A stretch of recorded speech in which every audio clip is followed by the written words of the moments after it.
le dérèglement climatique s'aggrave et s'accélère, mettant à mal les populations les plus pauvres de la planète et à moyen terme les conditions de vie civilisées sur Terre. Tous les signaux d'alerte sont au rouge.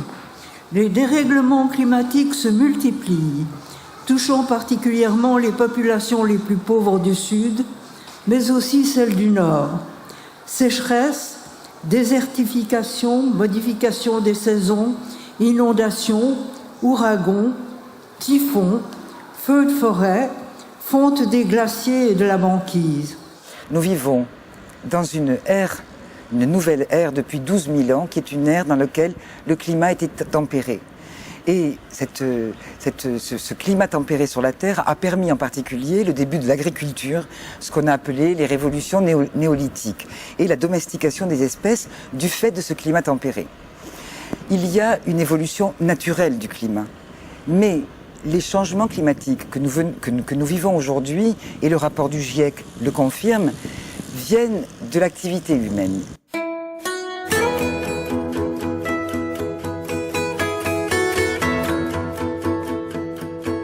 Si l'on regarde le résumé aux décideurs, il y a ces 4 conclusions principales sur le XXe siècle. Il est écrit qu'il était extrêmement probable que l'élévation de la température globale de la planète depuis le milieu du XXe siècle soit attribuable aux activités humaines. Alors extrêmement probable, dans le langage de GIEC, ça veut dire plus de 95% de chances que ça soit le cas. Alors un scientifique ne vous dira jamais 100%, parce que ça n'existe pas. Mais plus de 95% de chances, on est au maximum possible au niveau statistique de l'attribution l'attribution du réchauffement climatique aux activités humaines. Au moment de la révolution industrielle, nous avons choisi d'abandonner les énergies dites aujourd'hui renouvelables, qu'on appelait aussi les énergies froides, le vent, l'air, l'eau en particulier. On les a remplacés par les énergies fossiles, en particulier le charbon et le pétrole, qui ont la particularité, lorsqu'ils brûlent, d'émettre notamment du dioxyde de carbone qui se concentre dans l'atmosphère. Et donc on voit, depuis la fin du XVIIIe siècle, une concentration de plus en plus importante du dioxyde de carbone dans l'atmosphère. Une fois que ces gaz à effet de serre, parce qu'il n'y a pas que le dioxyde de carbone, ont été émis, ils forment une sorte de calotte au-dessus de la Terre qui empêche la chaleur qui est émise de sortir, je dirais, de l'atmosphère. La chaleur se trouve concentrée, c'est ce qu'on appelle l'effet de serre, qui engendre le réchauffement climatique, un réchauffement climatique global. Donc je disais, cela fait 2 siècles, il y a des pics, cela a commencé à la fin du XVIIIe siècle. Un autre pic, ça a été le début de l'utilisation du pétrole à la fin du XIXe siècle, et une accélération très grande après 1945 et après les années 1980. Il est écrit que les 3 dernières décennies sont probablement les plus chaudes depuis 1400 ans. Également que les neiges et glaces de toutes sortes se rétractent à un rythme effréné.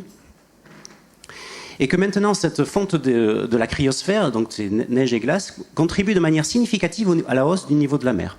En plus du fait que le niveau de la mer augmente de par la simple dilatation de l'océan. Un fluide, enfin une masse d'eau plus chaude a un volume qui est plus grand qu'une masse d'eau plus froide.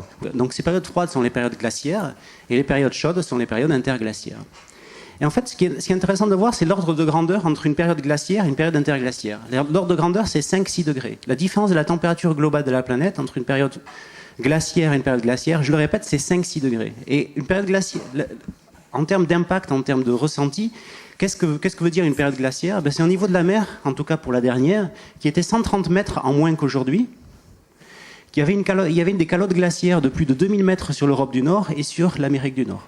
Le GIEC a fixé à 2 degrés l'augmentation globale de température maximum sur la planète, de manière à ce que nous puissions maîtriser encore les effets du changement climatique. Au-delà de plus 2 degrés, on ne maîtrise plus les effets du changement climatique. On ne peut plus le maîtriser. C'est un phénomène d'emballement climatique et qui peut être extrêmement rapide et extrêmement brutal, celui-là. Le GIEC nous avertit qu'on peut aller vers plus 5 degrés à l'horizon 2100 et que ça va se faire dans les décennies à venir, pas en 2099. Et donc, c'est vraiment... Et tout ça, ça se joue aujourd'hui. Dans les 10 ans à venir, on peut éviter ou non d'aller dépasser ces seuils. On a une responsabilité immense sur les épaules, notre génération.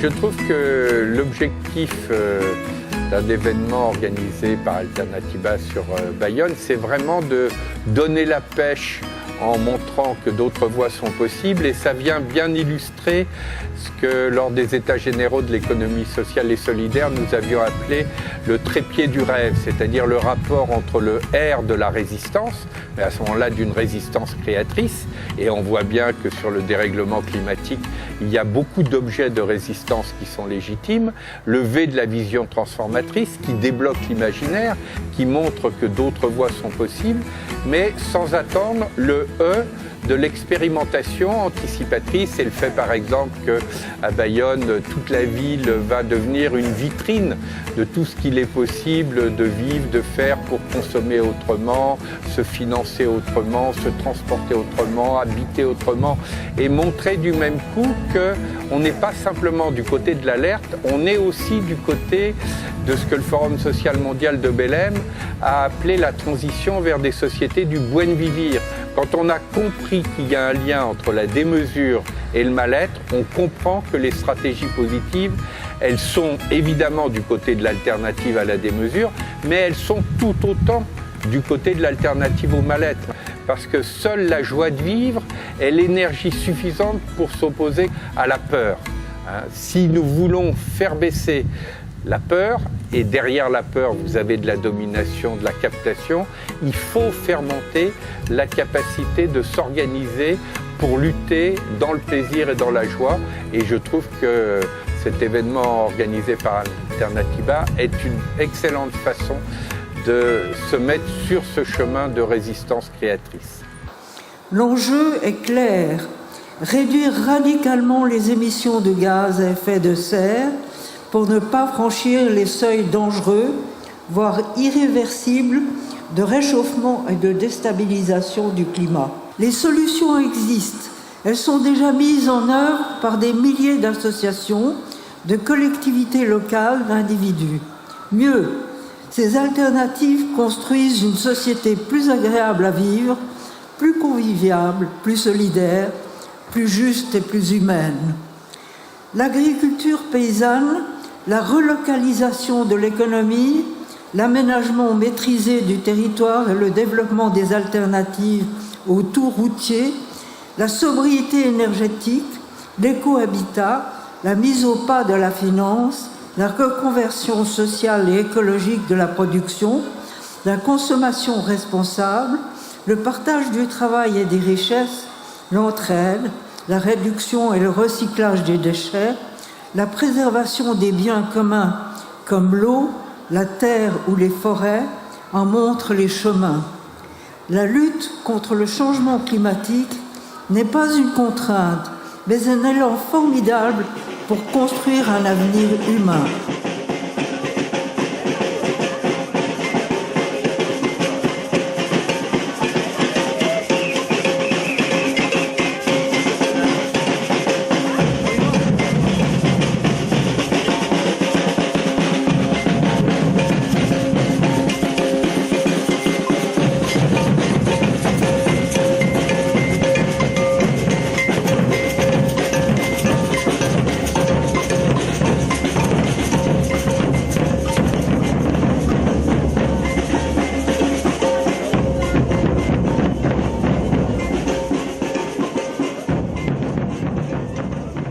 Laborariak beste sektoreak bezala dira, gure aktibitateak badu eragina klimari buruz.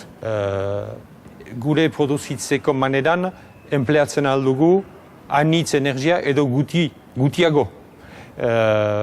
Baliatzen alditugu lekuan diren erresursak, baliabideak. Hemen iparraldean lujaren gure eremuaren 180 belardiak dira. Eta beraz, egiten baldin badugu hazkuntza bat belarraren inguruan, belar hori ondo baliatuz, leguminosak eginez, kanpotik soja erosteko partez, eta holako gauzak, ene ustez, posible da, laborantza bat, energia gutiago gastatuko duena, beraz klimari buruz ondorio txar gutiago izanen duena, lokalizatuago izanen dena, lekuko aberastasunak baliatuko dituenak, lekuko ondarea baliatuko dituenak, eta ez kanpotik sarraziko sobera gauza. Lokalizatzen balimada, produzitzeko manera, ekoizteko manera, eta kontsumoa ere, garraio gutio da, kamion gutio da, autonomia gehiago da, ekonomoago da, eta hori guziek normalki klimari buruz zentzu onera joan behar dute. Klimaren aldaketa laboraria ungiko du lehen mailan. Eta beraz, lehen mailan behar dugu guk laborariek klimaren aldaketa horren kontrako sistemak atzeman. Energia gutio gastatzen dutenak eta gure lana hobekio pagatzen duena.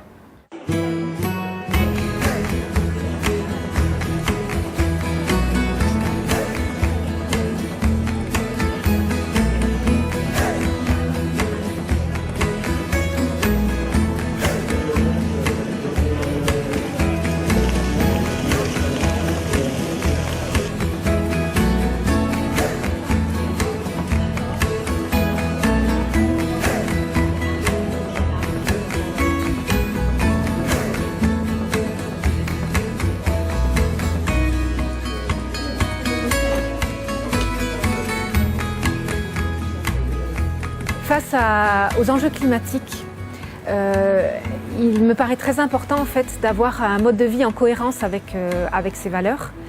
Et c'est pour ça qu'avec deux autres couples, nous avons décidé avec mon mari de nous lancer dans un projet d'habitat coopératif sur la côte basque, avec un triple enjeu, à la fois habitat coopératif, habitat partagé, c'est-à-dire on a des espaces que l'on va mettre en commun pour réduire nos propres espaces de vie. Ensuite, cet habitat, il aura comme objectif d'utiliser des matériaux les plus écologiques possibles et locaux. Donc on part sur un mode constructif en paille avec une structure bois, en travaillant avec des artisans locaux. C'est très important pour nous, ça aussi. Et puis le troisième volet, c'est l'habitat passif. Habitat passif, c'est-à-dire un habitat qui n'a pas besoin d'énergie pour se chauffer. Un écoquartier, c'est un projet public qui a vocation à laisser une place pour chacun. C'est-à-dire dans un écoquartier, vous devez avoir une proportion de logement social, une proportion de logement à acheter par les habitants, une proportion de logement où c'est que vous allez pouvoir travailler, c'est-à-dire des mètres carrés économiques à côté des mètres carrés d'habitat, mais également une mixité d'espaces, des espaces publics, des espaces verts, des espaces habités, de telle sorte que vous ayez une mixité de fonctions, une mixité des espaces dans un même lieu. Alors, au-delà de ça, il y a dans la partie éco, la partie écologie. Et tout l'enjeu est de voir comment traiter de l'utilisation des ressources. La première des ressources, c'est le sol. Dans un écoquartier, vous devez user de peu d'espace, de telle sorte que vous augmentiez la densité tout en conservant un caractère agréable pour y vivre. Vous devez économiser de l'énergie, vous devez économiser des déplacements, et c'est en cela que les conséquences d'un écoquartier créé vont générer un monde différent parce qu'il consommera moins de carburant, parce qu'il consommera moins de chauffage, moins d'électricité, moins de déplacements, et donc une meilleure qualité de vivre ensemble. Ensuite, un élément qui a vraiment aussi été à l'origine de notre réflexion, c'est où est-ce qu'on habite. Donc nous, on est les trois familles, on est originaires du Pays Basque et on voulait habiter ici. Il y a une pression foncière énorme. On est aussi des gens qui aimons le grand air, la nature, les petits oiseaux, la campagne. Donc, qu'est-ce qu'on fait? Est-ce qu'on va acheter un terrain à 60 km de la côte, alors qu'on travaille tous sur la côte, faire énormément de transport en voiture, participer au mitage de la campagne en construisant notre petite maison. Donc, en fait, on a choisi, et puis on a eu aussi l'opportunité d'habiter plutôt sur la côte, donc participer en fait plutôt à la redensification de l'habitat. C'est-à-dire qu'on va habiter sur une parcelle qui faisait partie d'une parcelle plus large et qui du coup, on redensifie l'habitat et on est proche en fait de nos lieux de travail, ce qui fait qu'on va pouvoir utiliser les transports en commun, le vélo. On va pas être obligé d'utiliser la voiture pour travailler.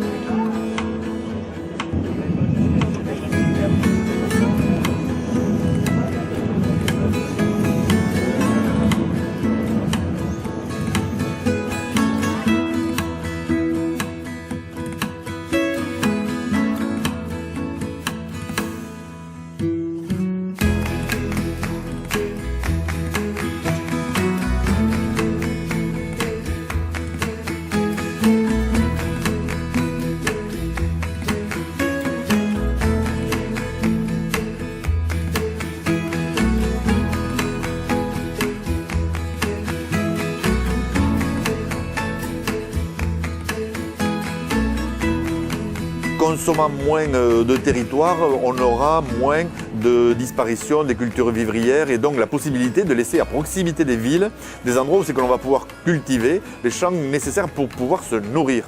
L'objet de ville vivrière ou de ville jardin tels que nous pouvons les imaginer derrière les écoquartiers sont en tout cas des alternatives à ce qu'était le pavillonnaire des années 70, 80, 90, qui elle consomme du territoire, consomme de la ressource énergétique, souvent d'ailleurs de manière carbonée.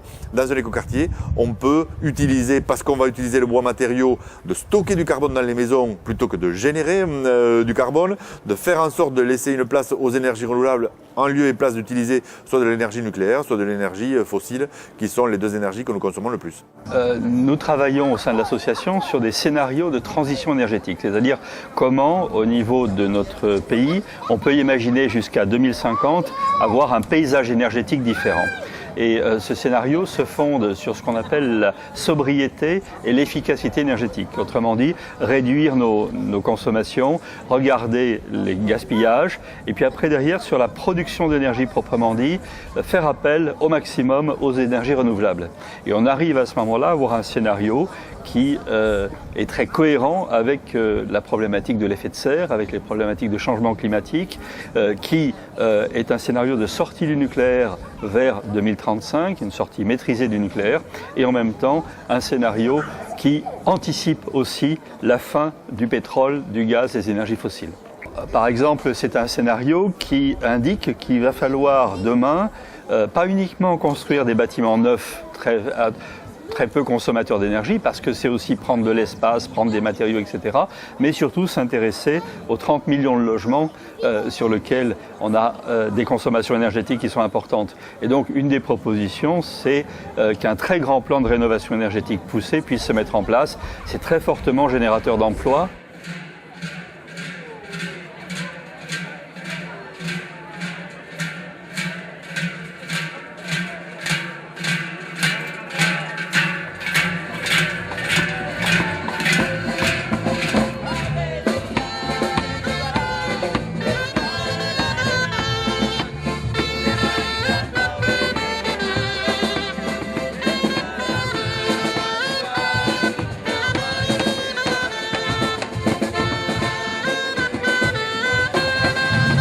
Gure estrategia ingurumenari egokitu behar zaio.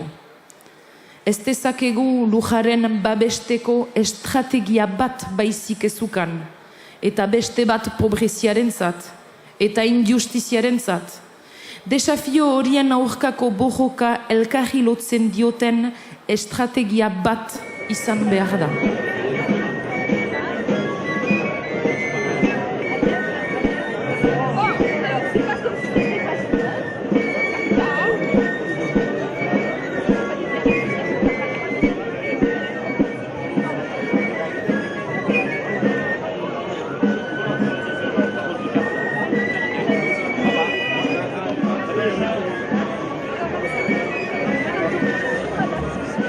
L'un des enjeux, c'est d'aller s'attaquer à tout le système de l'oligarchie financière. Et vous avez là un énorme paquet de financements. On est toujours en train de chercher des financements. Vous avez entre 26 000 et 32 000 milliards de dollars dans les paradis fiscaux. Et là, c'est pas la presse alternative qui le dit. C'est l'ancien chef économiste de McKinsey. Et ces 32 000 ou ces 26 000 milliards de dollars, ils sont détenus même pas par 1% de la population mondiale, même pas par 0,1%, mais par 0,01%. Donc si on veut s'attaquer pour de bon au dérèglement climatique, il faut s'attaquer aussi au dérèglement financier. Nahi da egin klima aldaketan inguruan negozio bat. Eta negozioa da ia zer aldogun atara hortik. Hori da ospentsaten enpresa transnazionalak. Orduntxe, lehenengoko kauzia da agroerregaiak. Orduntxe da bihurtzia janariza energia moduan. Hori astokeri bada, zeia mundun badakun nahiko goze. Gero nahi da emon erantzun teknikuak.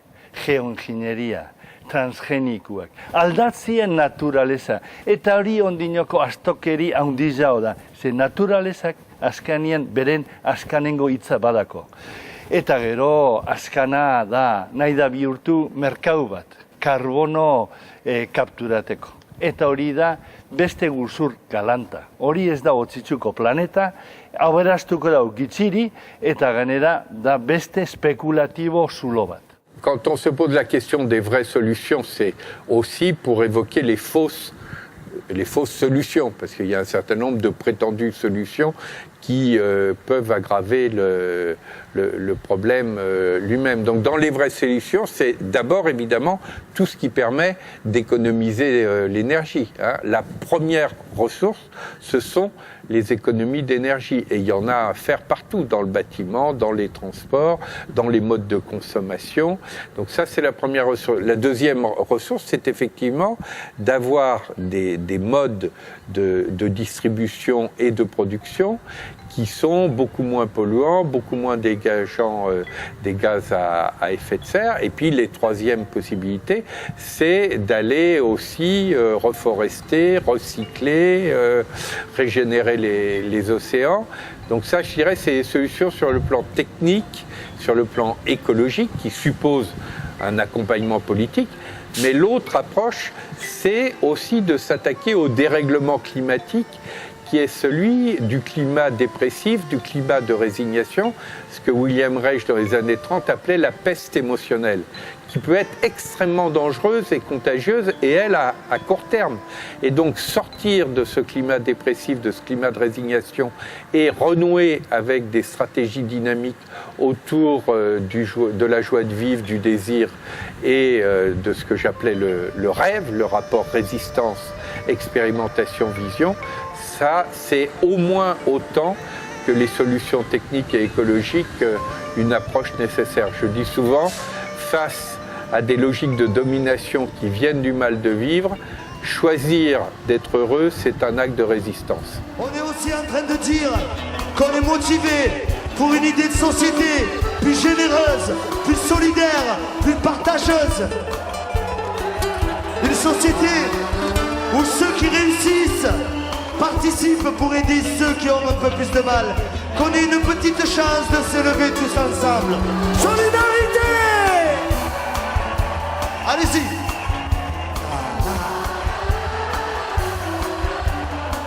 On va rester motivé, motivé, motivé. Il faut rester motivé, motivé, motivé. Soyez motivé, motivé, motivé. Faut se motiver, motivé, motivé.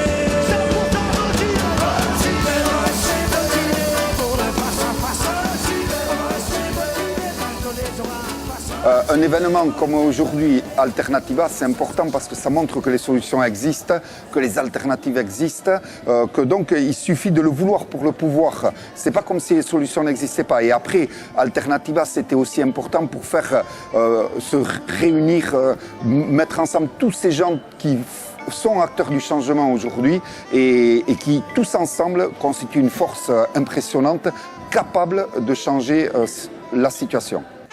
Ce que je crois, c'est que ce genre de manifestation a pour objet de conscientiser le plus grand nombre. Conscientiser les gens, conscientiser les élus, c'est l'enjeu principal de ces temps-ci. Holako gertakari batek ekartzen du aldaketa handia. Ideiak barriatzen dira, ideiak sortzen dira, ideiak partekatzen dira eta ideia berriak. Eta ikusten da bide berri batzu posible direla. Etxipena den lekian itxaropena heldu da, eta ene ustez egungo egunaren ondorioak izanen dira. Ondoko hilabete eta urteetan ez da dudarik, eta nik uste dut laborariek eta laborantzak hainitz baduela irabazteko egun bezalako egunekin.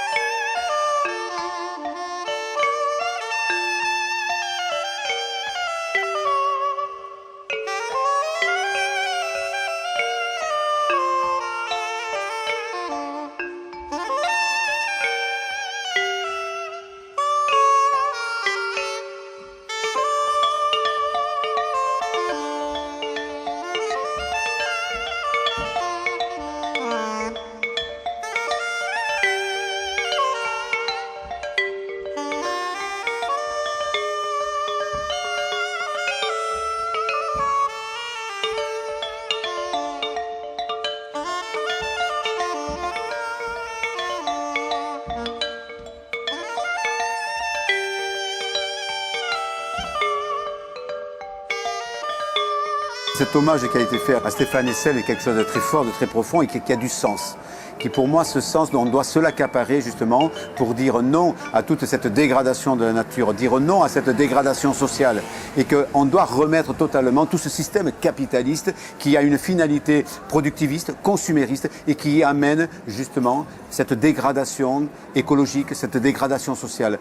Et ce moment-là est un moment important pour sensibiliser les gens, pour que les gens s'approprient, chacun à son niveau, son engagement pour dire une autre planète est totalement possible. Europako hiri eta lurralde guztiei dei egiten diegu gaur bertan hasita antolatzen, hasi daitezen aldaketa klimatikoari eta krisi sozial eta ekologiari eman beharreko alternatiben herriak. Batetik, agintariak interpelatu egin behar ditugu. Klimari buruzko nazioarteko hitzarmen handi eraginkor, bete beharreko eta bidezkorik gabe ondorioak dramatikoak izango baitira. Bestetik, biztanleari dei egin behar dugu lehen bai lehen has dezaten beharrezkoa den iragaile sozial, energetiko eta ekologikoa. Horrela saiestuko baitugu klimaren mekanismoak behin betiko ondatzeko aukera. Il y a urgence d'une part, et que d'autre part, il faut absolument que toutes ces expériences se multiplient et que le message de Alternativa soit diffusé dans le monde entier, d'abord en France, de ville en ville, de village en village, et qu'il y ait une démultiplication de cette action. Cette journée se conclut sur un appel à lancer des alternatives partout, en France, en Europe, dans la perspective du sommet COP21 qui va se tenir fin 2015 à Paris. Et donc que chacun fasse ses villages, d'une part pour interpeller les décideurs d'en haut, mais également pour montrer et pour que la transition, le changement est possible dès aujourd'hui d'en bas et qu'on peut tous en être les acteurs. Donc c'est ce double message que devront porter les Alternativas, que chacun est appelé à construire dans sa ville, dans sa région, dans son territoire. Oui, il y a 1000 alternatives possibles pour une autre prospérité. Des millions de graines pour réduire cette équation à 7 milliards d'inconnus. 7 milliards de frères et sœurs pour multiplier les intelligences. Oui, il nous faut redevenir humbles.